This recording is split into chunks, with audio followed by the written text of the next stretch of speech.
I might tell a joke, but I never tell a lie. Y'all know why we here. Everybody been in my comments talk about Scotty. I ain't say nothing because I already knew.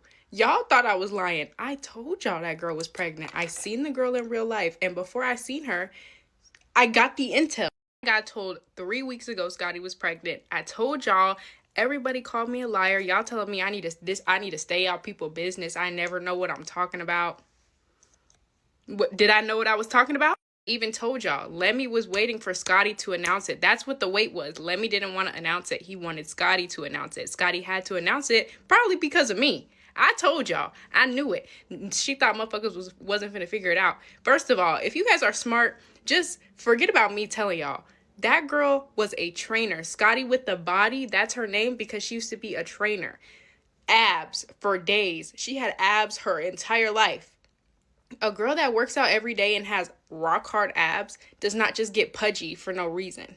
And so I told y'all she was 5 months pregnant. When is her baby due? In April, March? March, April? That's in 4 months. So she's 5 months pregnant. I might tell a joke, but I never tell a lie. And I got more intel, so follow for more. We just had to address this. I unfortunately didn't know who Zuza was until after she passed away, but I'm seeing all of this discourse about Zuza and Samara and her mom, so here's what I found.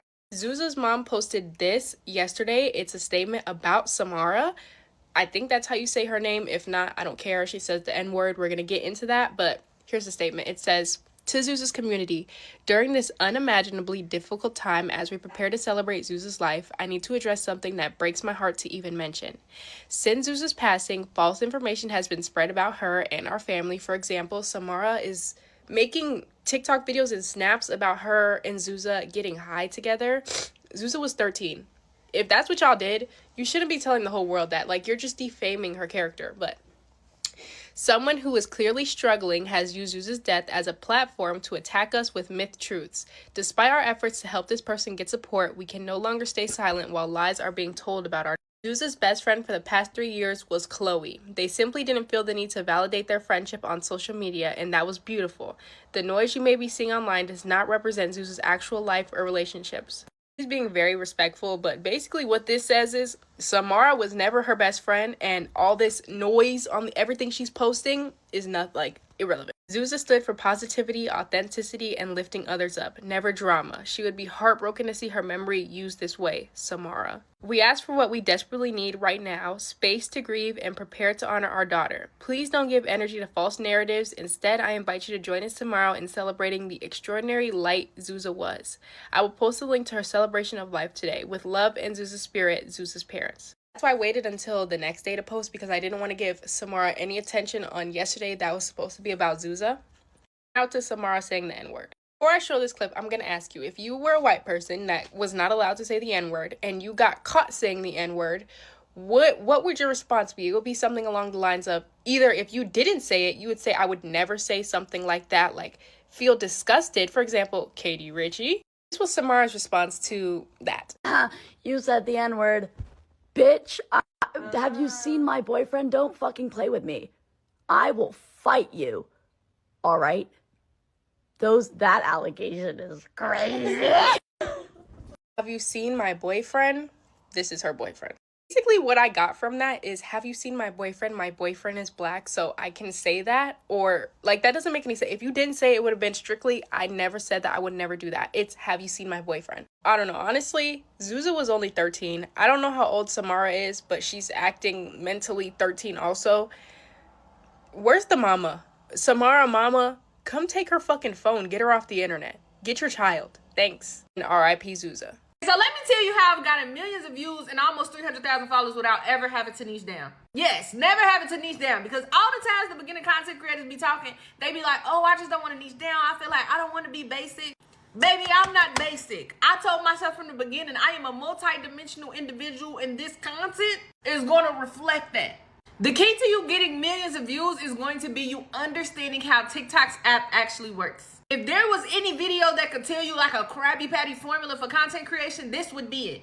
The algorithm moves off of interaction. Most people don't recognize that the views, the likes, and the comments, the numbers all correlate. And I'm about to give you the insider that I have used to help over 5,000 people be able to go viral and get monetized on TikTok, even after I got 10,000 followers in 10 days myself, because everything that I say is duplicatable. No ChatGPT, no made up follow trends and teamwork or none of that. If your views are stuck between 200 and 300, it's because you do not have a target audience. If you want to get a video to have about 500 views, it needs about 50 likes and 10 comments. 1,000 views, 100 likes and 20 comments. 10,000 views, 1,000 likes and 100 comments. I have videos that are still going viral from a year ago because the comments haven't stopped, the likes haven't stopped, so the views won't stop. But the problem where most people struggle is they say, okay, if that's what I have to do, why is nobody liking, why is nobody commenting, why is nobody interacting? It's because you yourself don't understand how to use the algorithm and you yourself don't interact enough. You see, you've been watching this video already, right? I want you to just ask yourself, have you interacted yet in any way?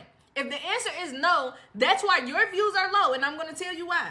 The people that TikTok shows your videos to first are the people that they feel like you know and they feel like know you. That is based on the things that you like and the things that you comment on. You might think that there are random people popping up on your For You page, but the random people that you think are popping up are people who you have commented back and forth with them in the comments. They have liked your comment. You have liked their comment. Y'all have been on similar posts. Why do you think it's so often that you catch some of your favorite content creators in other people's comments? We know how to use the app. What you are going to do is you're going to increase your interaction, and you can start with this video, but after this, go on your For You page and scroll, and instead of just taking stuff in, actually interact with people. And then you go post. You are going to notice a significant difference. But here's the thing, this is really the sauce. When you post, do not post randomly and stop saying that you are pursuing the lifestyle niche. I want you to start posting 5 to 6 times a day and choose something that you feel like you could go on and on about 2 to 3 subjects. An example would be me personally. I like politics, mindset, and then teaching. Yours might be working out, motivation, and cooking. Relationships, movie reviews, food. Whatever it may be, you are going to post consistently. And the goal is to focus. The acronym stands for follow one course until successful. Whenever one thing goes viral, you can shift to something else. That way your content remains multidimensional and you never have to niche down. But don't say that I didn't tell you how it is that I did it. The other thing is, I full on created a monetization bundle. I'm talking about a step-by-step, not only to how I got 10,000 followers in 10 days, but how I structured every single video leading up to me getting 100,000 followers extremely fast. I created something called a viral post checklist, and it's in the SMR content monetization bundle in the link in my bio. Y'all do know that Black Friday is coming up, right? I'm talking about 2 days from that. Me personally, I'm so thirsty, I done already put everything on sale. And if you see this on Black Friday, you know you in for a treat. It's time to take your content creation journey serious before the new year because there's no excuse. You don't have to niche down. Your views don't have to be stuck between 200 and 300. You just have to do what I said.